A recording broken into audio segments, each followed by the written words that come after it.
someone who recently visited Ukraine, Glenn Ignacio, the retired major who's joined us a number of times, retired from Air Force Special Operations, usually to talk about the war in Israel, which we certainly could talk about, but with today's news being on Ukraine and this news conference starting in a few moments, I do want to tap into your expertise of maybe what you picked up there in Ukraine and how it all plays into this debate about whether we should keep funding the war. What did you take away?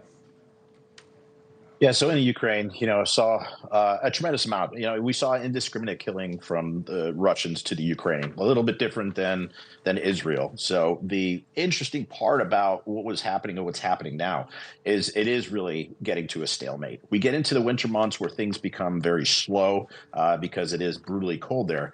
But it really has become almost trench warfare. The morale after a couple of years of fighting of the Ukrainians is low. The Russians is not wanting to be there is also low as well. So in your view, the overly simplistic question, I guess, is can Ukraine still win this war? But I guess when I ask that, what I'm specifically referring to, because we've been talking a lot about money today and whether the U.S. is going to keep paying for the war. That's the debate in Washington. But what's the goal right now? Does Ukraine just want to hold the ground where it is? Can it push Russia out, reclaim the territory that it's lost? What would your assessment be after being there? Yeah, I at this point, I don't see how Ukraine has the capability with either the equipment or the morale and the motivation of those to be able to push Russia out. The same thing where I don't see Russia being able to take much more of Ukraine as well. So again, it's more of a stalemate. I believe that 60 billion or so plus really does have to be defined of what it's going to be used, but I don't see that much progression going on both sides at this point. All right, so the question there, and again, I'm not going to get in with you, of course, to the politics domestically about whether border security should be included or anything like that, but from the military's perspective, is the investment worth it now? From your point of view, what would we be doing? I mean, we'd still be stopping an advance, say, of Vladimir Putin, that he might go even further than he has. I mean, does it still make sense to keep funding the war in Ukraine, just from a military point of view? No, I think they need to be funded to be able to sustain where they're at and be able to stay where they're at, but not funding as far as moving on.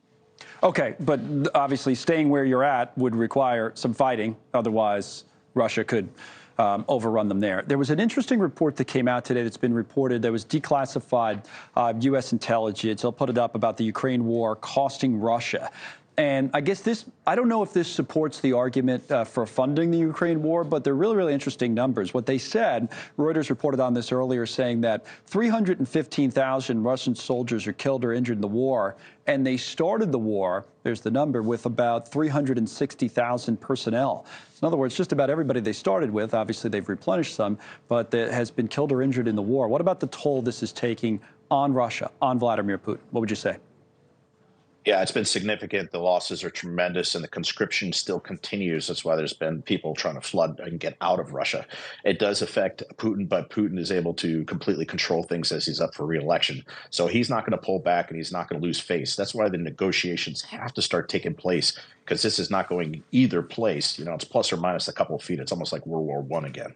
All right. Glenn, it's good to see you, Major Glenn Ignacio, joining us. And it's great when you're able to go somewhere like that and come back and tell us, given the expertise you already have about it. We appreciate it. Good to see you. We'll have you on again soon.